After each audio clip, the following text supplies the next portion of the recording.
Welcome back to channel में doing absolutely fine. So the house of dragon ये एक prequel जो है गेम ऑफ थ्रोन्स का, and it would be releasing tomorrow. So मैंने सोचा कि एक हिंदी में जितना मुझसे पॉसिबल होगा I will be giving you a quick recap as to इसकी ओवरऑल बैकग्राउंड क्या होने वाली है, किस तरीके से ये ओवरऑल शो आपको कल से देखने मिलेगा, एंड कितने हद तक ये गेम ऑफ थ्रोन्स से रिलेटेड है। So let's have the video.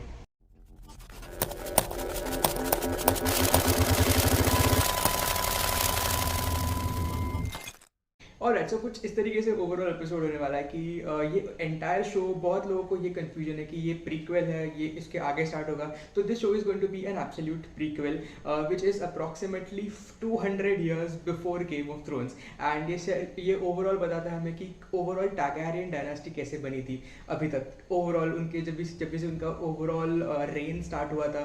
And अगर आपने बुक्स नहीं पढ़े होंगे स्पेसिफिकली, और इवन सीरीज भी नहीं पढ़ी होगी, this is the kind of absolute fresh start, because I'll give you an idea of overall 12,000 years पहले से. So Game of Thrones and House of Dragons are based on the books which are written by George R. R. Martin, who is super slow writer. I'm still waiting for the sixth book, but I don't know. He is just busy in more TV shows. And the Ice and Fire जो song था, that is for Game of Thrones, and the Fire and Blood ये जो उसकी book है, that is for the Targaryen dynasty, the House of Dragon. Now बहुत लोगों को ये पता नहीं रहता है कि जो सीजन 1 था, ये स्पेसिफिक एपिसोड है which is going to be 13,000 or even 12,000 years before we were in the Game of Thrones. And बहुत सारे ज़्यादा मैजिकल पार्ट्स हो, या फिर गेम ऑफ थ्रोन्स हो, या फिर इवन ड्रैगन्स हो, बहुत अलग अलग चीज़ें उस टाइम पे दिखाई गई थी. एंड जो start with beginning, it is like, अगर आप मैप देख सकते हो तो it is Essos and Westeros which is on the left side, and Valyria is the kind of the capital of the Essos which is on the right side of the part. And at the very beginning of the time, जहाँ पे even पता नहीं था, Westeros जो part है, it was a kind of a secluded part. वहाँ पे खाली चिल्ड्रन ऑफ द फॉरेस्ट जो हमें गेम ऑफ थ्रोन्स में देखने मिले थे, उनका ही वहाँ पे खाली रहना होता था. एंड 12,000 ईयर्स पहले चिल्ड्रन वहाँ पे रहते थे, उनकी एंटायर फॉरेस्ट पे रहते थे. And they were kind of happy in their area before the first man kind of really attack. And उनका जो इवन रिलीजन होता था, विच जो वियरवुड ट्रीज हमने देखे जो वाइट कलर के, that would use to be their own religion, kind of their own religion. And जब भी फर्स्ट मैन ने उन्हें अटैक किया, that was the entire time जहाँ पे एसोस से लेके वेस्टरोस तक का ओवरऑल उनका सफ़र चालू हुआ. And kind of an epic battle उनके बीच में हुआ, जहाँ पे बहुत ज़्यादा लोगों की मौत भी हो गई, इवन बहुत सारे चिल्ड्रन की मौत भी हो गई. एंड उसके बहुत टाइम बाद वहाँ पे एक काइंड ऑफ उनमें ट्रीटी फॉर्म हुई which is kind of the pact. And वो पैक्ट ऐसा था कि जो फर्स्ट मैन है उन्हें खाली बिलो रहना है, उन्हें ऊपर नहीं जाना है. जो नॉर्थ का पार्ट है वहाँ पे वो नहीं रह सकते. They will be able to stay only at the below part which is the Westeros, जो हमारे 7 किंगडम्स है. एंड ओवरऑल का जो अबाव का पार्ट है, that was accessible only for the children of forest. And उसके बाद जब उन्होंने पहले वाइट वॉकर्स को बनाया जो बहुत क्रीपी था, and they kind of loss control over them. They started to think by themselves and they wanted to conquer the whole world again. And तभी children of the forest and the first man ने अपनी खुद का अलग pact बनाया, जिसके हिसाब से वो वाइट वॉकर्स के साथ में वापस लड़ पाए एंड उन्हें वो बीट कर पाए. एंड द फर्स्ट मैन ने बहुत अच्छी एक फाइट की. एंड उसके बाद में उन्होंने जो द वॉल है वो बनाने की कोशिश की. And of course it was 200 miles, around 300 or 200 miles की जो बड़ी वॉल है वो उन्होंने बनाई, so that could be a kind of a partition between the white walkers and the Westeros. Now sadly as जैसे टाइम गया, द पैक्ट बहुत कमज़ोर हो गया. एंड द न्यू एरा जब भी बाहर आया, जब ऐसो से और लोग जो इनक्रोच करना चाहते थे वेस्टरोस के ऊपर, हुए the Andals. And they were kind of super religious. अगर आपने सेप्ट ऑफ 7 देखा होगा, the father, the mother, the maiden, the crown, the stranger and the warrior. So those were the kind of the depictions of the 7-pointed star. And उनकी ये कोशिश थी कि उनका खुद का जो रिलीजन है, जो हाई स्पैरोस थे जिन्होंने सर्सी को वो वॉक ऑफ शेम करवाया, सुपर सैड, उनका ऐसा एम था कि वो वेस्टरोस पे जाके खुद का एक एस्टैब्लिशमेंट क्रिएट करे. एंड जो सारे 6 किंगडम्स हैं उनके ऊपर खुद की एक पर्टिकुलर फेथ जमाने की कोशिश करे, जिसके हिसाब से वो खुद एक रूल कर पाए.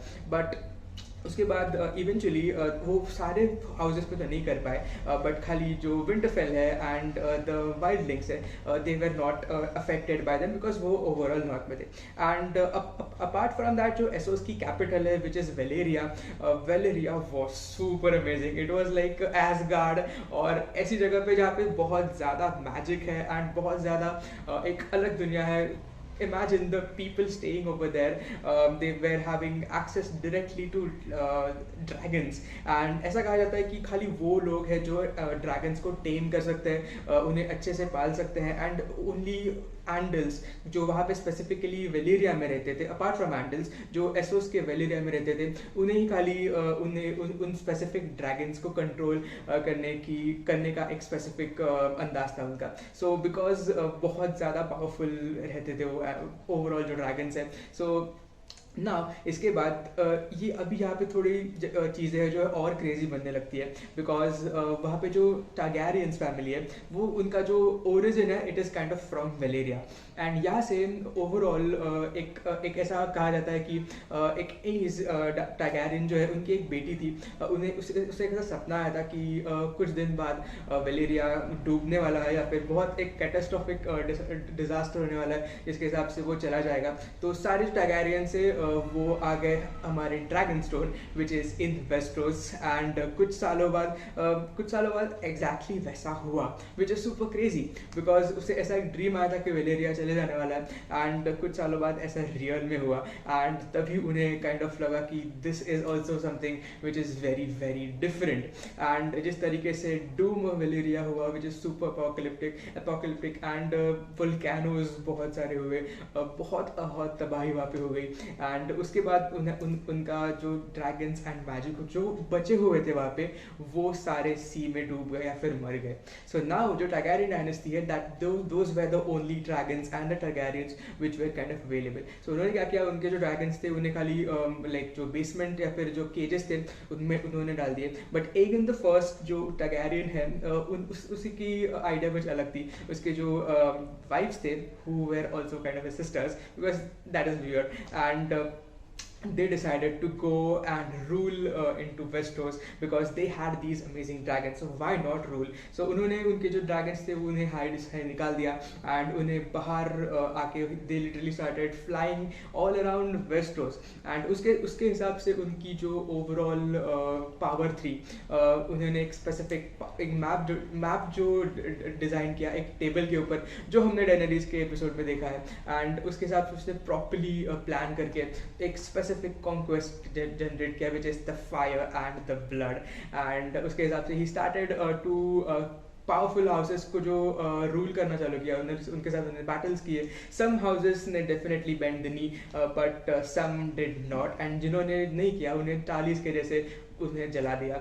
But at the end it was a kind of a massive kingdom with just one ruler on the iron throne. And उस तरीके से उनके जो स्वॉर्ड्स थे, हर एक सोल्जर जो बैटल में मर गया है, फिर जो उनके जो एनिमीज थे उनके सारे जो बैटल्स के जो स्वॉर्ड्स है उसे मेल्ट करके उस आयरन थ्रोन को बनाया है. So it is super super crazy जिस तरीके से उन्हें वो मोल्ड करके अगर आपने गेम ऑफ थ्रोन्स देखा होगा तो उसमें जो आयरन थ्रोन में देखने मिला है वो कुछ भी नहीं है. जो अगर हम बुक से कंपेयर करने जाए उसको तो it is a massive iron throne with a lots and lots of more spots as well.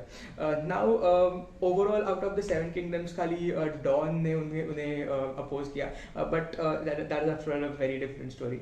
Now जैसे हम आगे जाते हैं, incest has been a very common part of Targaryens. So Targaryens was they kind of wanted to preserve their bloodline to keep the blood even more pure, so they just mated with cousins and nephews and aunts which is definitely weird. But जैसे हम आगे जाते हैं overall with respect to their story, जो main हमारे like जो हमने अगर एक main उनका फैमिली ट्री देखा तो जो मेन जो जेनेटिक्स रहते हैं कि एक भी ऐसा कहा जाता है कि even if they made amongst themself they don't make them that good. For example Joffrey, he definitely was someone weird. Of course something is related towards the gene, the way he is kind of become, and even Daenerys जो end में करती है, it is definitely not. So there are kind of two types of Targaryens, the one who is good type and the one which is the evil. So and Aegon की जो wives थी, जो उन्हें दोनों को एक दो sons थे, and दोनों kind of not, they were that kind of good. जो older था उनका नाम था kind of Aenys, and he was a kind of a good dude, but the other son who was Mayor, he was kind of not that good. He ruled for around 6 years, and उसके बाद he was really succeeded by Jaehaerys, and I don't know how to pronounce that, but even he was the wisest. He was very good. जो King's Road है वो उसने build किया था, and he was the kind of the good one. But उसकी जो उसकी मौत के बाद जो throne है वो ideally pass होना चाहिए था, उसका उसे पास नहीं हुआ. एंड यहाँ पे ओवरऑल हमारी kind of stories is kind of linked, because उनके जो बच्चे भी थे उन्हें भी एक ड्रैगन्स, बिकॉज ड्रैगन्स टेम करने की एक स्पेसिफिक कोशिश थी. एंड जेहरिस जो थे उनकी अराउंड 13 और 12 किड्स थे, एंड वो kind of were dead. But Rhaenys को थ्रोन ना देने से अच्छा they decided to give it to their grand children. And she definitely, even हमने ट्रेलर में देखा है कि the queen who never became, ऐसा कुछ, तो she is still a kind of a major part. And तो एक काउंसिल में मीटिंग वो लोग डिसाइड कर देते हैं कि instead of giving to his sister, they will be giving the throne ahead to their the grandsons, who is Viserys I, and he had a kind of a cousin who is Daemon, who is played by Matt Smith, Matt Damon, my super favorite. But again, his heir should be his heir.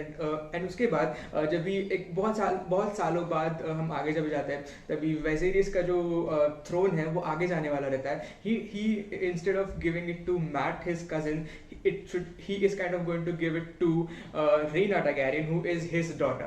And इसके ऊपर overall हमारी वो story line होने वाली कि what exactly should be happening, will there be a battle between them, because Otto Hightower जो था, he was the kind of a main character who is kind of sided with Rhaena, and even the Rhaenys Targaryen जो है उनका जो एक marriage हो जाता है, that is with the heir of Valyria. So even that is the kind of a different part of the overall storyline as well. So this is going to be an all-in-all brief about the whole story between Daemon Targaryen and Rhaena Targaryen, and how Rhaenyra is going to be playing a kind of role into what the overall storyline would be. And this is a kind of a story recap about the history of Targaryens and क्या हम expect कर सकते हैं आगे के episodes में. So that is it for the quick recap. Do let me know what you have in the comments below, and अगर आपको कोई questions रहेंगे तो please comment कर देना. I'll try to explain as much as I could, and meeting you in the next episode.